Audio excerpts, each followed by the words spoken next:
আমি এখন আছি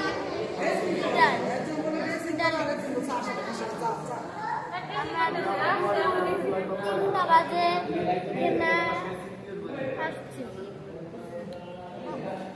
অনেকক্ষণ হয়ে গেছে, এমন ডাক্তার তো নাই বলেন অনেকক্ষণ হয়ে গেছে নাকি হয় নাই, সন্ধ্যা হয়ে গেছে আর একটু পরে রাখতে যাবে। কি করবো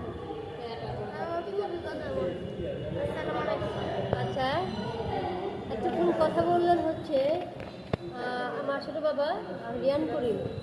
আমরা আসি এখন আরোগ্য সেতু হসপিটালে, সেই 3টের সময় আসছি আমরা। হ্যাঁ, কিন্তু কোনো ডাক্তার দেখাতে ওইভাবে দেখাতে পারি নাই। তার একটা ড্রেসিং বাকি আছে, ড্রেসিংটা এখানে করে হতে পারি নাই।